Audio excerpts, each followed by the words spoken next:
We're witnessing the biggest rug pull in tech history. AI tokens are supposed to be getting cheaper thanks to technological breakthroughs and efficiency. But as of March 2026, OpenAI is losing roughly $1.22 for every dollar of revenue it makes. Venture capital is keeping prices artificially low while companies get hooked on the API. The end game is brutal. Either the AI startups go broke or you do. Internal records leaked to the press in early 2026 show OpenAI is in trouble. The company spends far more than it takes in. The burn for 2026 lands somewhere between $17 billion and $25 billion cash. Meanwhile, revenue reaches between $13 billion and $20 billion. OpenAI is losing money on every dollar it earns. The losses are not a one-off. By the company's own projections, they'll add up to around $115 billion by 2029. Profit is not expected until close to 2030. You can't lose money on every sale forever. Eventually, something has to give. Prices go up, or costs are cut, or the business folds. It's not limited to OpenAI either. Y Combinator is the startup accelerator that helped to launch companies like Airbnb, Stripe, and Dropbox. By most estimates, roughly 58 to 67% of its winter 2024 batch were AI startups. Most don't own the model they're selling. Their businesses built on top of someone else's technology. The industry calls them wrappers. Their costs are set by whoever owns the model underneath them. Their entire business depends on those prices staying low. But the companies setting those prices are already losing money. That means today's prices may not be sustainable, and for thousands of AI startups, that's a problem. Months or even years of work can disappear in a single billing cycle, not because the product got worse, but because a supplier changed a number on an invoice. Much of the AI industry is built on top of the same handful of model providers, so when one supplier raises prices, the whole field feels it. It wouldn't be a slow death, it would be a matter of weeks. The entire AI boom was built on a gamble. Lose money today, dominate the market tomorrow. The assumption was that scale would eventually fix the economics. But what if it doesn't? This business model isn't new, it's called a loss leader. You sell below cost, you attract customers, and you worry about the profits later. The aim is to become impossible to leave and to have the customer base hooked onto your product. For a stretch in 2023 and 24, AI tokens were priced at pennies, far below what they cost to produce. For a developer, the choice was obvious. Nothing else came close on price or power, so the whole world built on these models. They became a default, the way electricity or cloud storage had before them. But renting intelligence is different. Your power company can't read your meter, learn your habits, and then sell them back to you. An AI provider sitting under your product can do exactly that. Once enough companies were hooked, the terms began to tighten. A business might spend months shaping a model around its own private data. That tuned model can't just be boxed up and carried somewhere else. The prompts and the data all live on servers it doesn't own. Leaving means ripping all that up. AI contracts became hostage deals. Staying costs a fortune, leaving costs even more. The provider can rewrite the terms almost whenever it likes. When OpenAI retires a model, every company built on top of it has to adapt. Code that worked yesterday needs to be rewritten tomorrow. Entire products can find themselves racing against a deprecation deadline that they never chose. While startups are taking that risk, AI giants are taking risks of their own. In late 2025, OpenAI committed roughly $250 billion to Microsoft's cloud infrastructure, and then it signed a second giant deal with Amazon worth tens of billions more. This isn't a company spending money because it's found a profitable business model, it's spending money because it needs more compute to keep the AI race going. In April 2026, Microsoft and OpenAI rewrote their partnership, and the new terms set OpenAI loose. Its Microsoft license stopped being exclusive, so it can now run on any cloud it likes. It's even building its own chip with Broadcom. Suddenly, OpenAI bought itself more room to move, and with it, control of the layer that everything now depends on. We've seen versions of this before. Ride-hailing kept fares below cost until subsidies faded and prices rose. Streaming did the same thing with content, but AI is harder to escape. If a ride gets expensive, you just switch apps. If a subscription changes, you cancel it. But if your product is built on top of a model, you don't switch, you rebuild. Most companies can't rebuild fast enough because they didn't just build on the system, they built into it. Large-scale AI systems run on physical infrastructure with hard power limits. A training cluster with around 20,000 NVIDIA H100 GPUs pulls about 20 megawatts non-stop. A smaller cluster of 10,000 chips runs somewhere between 10 and 15 megawatts. To put that into context, that's enough to power 15,000 average American homes all at once, day and night. And that's just a single cluster. The biggest companies run multiple versions of them. Every answer you pull out of one of those systems draws power off the grid. It also wears down chips that cost tens of thousands of dollars each and age out within months. 20,000 of them can run past $500 million in hardware alone. The moment they switch on, they begin losing value. For a while, engineers tried to push costs down, and for a while it worked. But you can't just write code that beats the laws of physics. Power costs money. A chip wears out in its own time, no matter how clever the software around it is. The numbers reflect that grim reality. These clusters have to be running almost every hour, because an idle chip means a loss. Tech firms pay rising power bills. They write off the hardware fast because the next chip makes the current generation look obsolete. Put all of that against what providers actually charge, and the charge does not come close. It was never supposed to. The low price was bait. These companies are not bleeding cash by accident. They are doing it on purpose. Investor money has filled in the gap between costs and price, but that gap keeps widening. That cheap price tag is actually just an illusion. Cash can push the price below cost, but the power bill doesn't change. When the investor money runs out, there's only one option left: the price charged to the customer who can't leave. And that's why AI companies try almost everything except charging what it actually costs. The workarounds buy some time, but they distort the market. When an AI company that builds the model also decides to sell it directly to customers, the effects show up quickly. The clearest example is a company called Jasper. It built an AI writing tool directly on OpenAI's models, and for a while it was a successful business. Revenue climbed past $120 million. Investors valued it at $1.5 billion, and more than 100,000 customers signed up.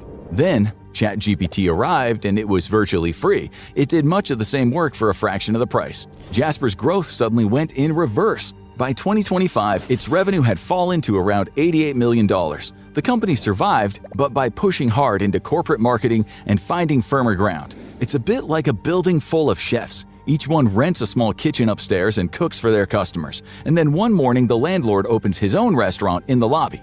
It's the same dishes, but given away for free and using the same recipes that he learned by watching his tenants work.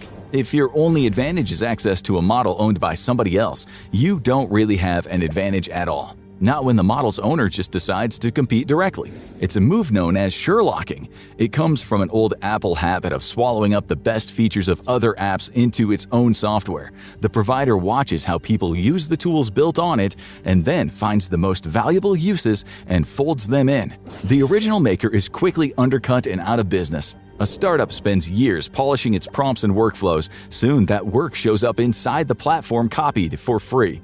Its edge evaporates, its pricing power follows, and its biggest contracts slip from must-have to maybe. And this is why relying on a single vendor has climbed the list of corporate fears.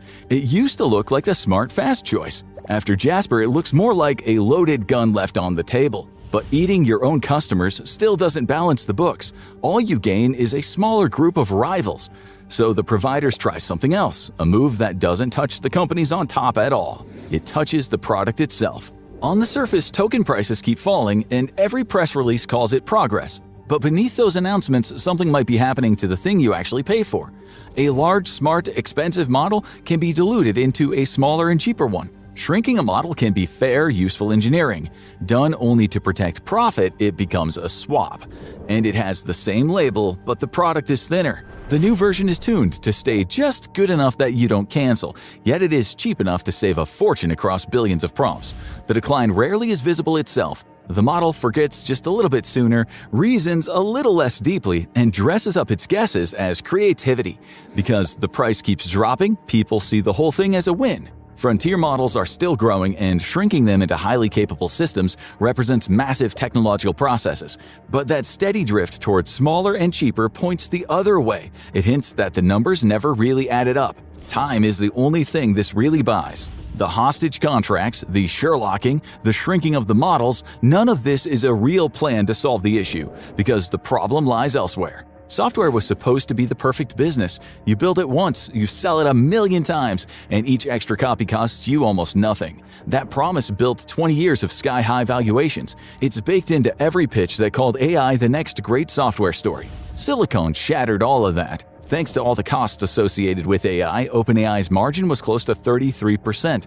A healthy software business operates at 70 to 80%.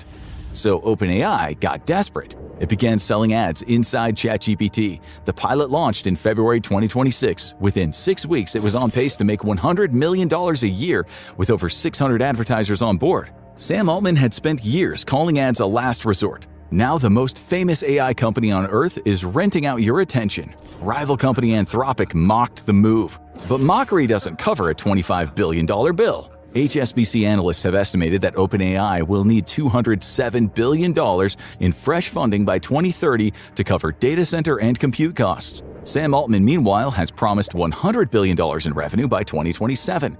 The gap between those figures keeps widening. What comes in and goes out are moving on very different trajectories. In late 2025, Altman said OpenAI had lined up about $1.4 trillion in compute deals over 8 years. The company made roughly $13 billion that year. One investor questioned the numbers on a podcast, which led to Altman offering to buy his shares. Just months in early 2026, the plan changed again. OpenAI told investors the real target was closer to $600 billion. Even the scale of the ambition had to be rewritten. When a plan is revised downward by more than half, it stops looking like strategy and starts looking like constraint. Patience is beginning to run thin. The latest funding terms require a clear path to profitability, something the cheap access era never had to prove. The timeline is tightening as well. With an IPO in sight, OpenAI can't afford more losses. Public investors want profit, not promises. Neither is falling fast to save the current business model. No amount of code removes the need to run massive clusters of hardware that must be replaced long before they've paid for themselves. The industry assumed software margins would eventually outrun infrastructure costs. But so far, that hasn't happened. That leaves a simple constraint: keep prices low and burn through cash faster than it returns, or raise prices and bleed users who made the system valuable in the first place. Either path arrives in the same outcome. The only uncertainty left is how many players are still in the game when it does. When the price is reset, the companies still standing will be the ones that control their own models. There's already an alternative emerging. Open models can be downloaded and run on hardware users control. Meta's Llama is freely available. DeepSeek has shown that capable models can be trained at a fraction of the expected cost. They are good enough to run a real business on. Whole teams already run them on their own servers with no outside key and no surprise invoice. The trade is straightforward. Customers take on the headache of running the software and the headache of running the hardware, but they stop being held hostage. At scale, this can be considerably cheaper than renting models and infrastructure. But there's a bigger advantage. Customers have control. They own their data. They decide when the model changes. The great shutout is already beginning. The smallest wrappers will fold quickly after the first real price change. Mid-sized firms will scramble for tools and engineers they should have hired earlier. And at the top end, only the biggest players will end up running serious models on their own. For everyone, it stopped being about saving money. It's about staying alive. Leaning onto a single provider for your core income is a massive risk. One decision in someone else's office can cut you off completely. The companies moving fastest are already building their own clusters and tuning open models on their private data. They're pulling their most sensitive work back in-house. Owning also means a bill you can predict. Renting means a number that can leap in any given month. Owning means a cost you can plan around for years. For most businesses, that beats any discount. A split is forming, and within a few years it'll be obvious to see. On one side will be the companies that treated cheap tokens as a permanent gift.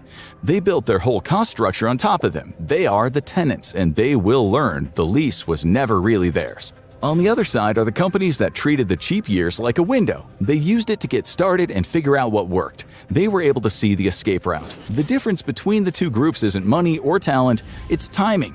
One side saw falling prices and they assumed it would last. The other saw borrowed time. Either you control the hardware your business runs on, or you let a company that must squeeze you set the price. Waiting carries its own price. The longer customers stay, the harder the eventual fall. The cheapest moment to leave has already passed. The next cheapest moment is right now. Tokens were never getting cheaper because the technology had set itself free. They were cheap because someone else was covering the bill. And that bill is due.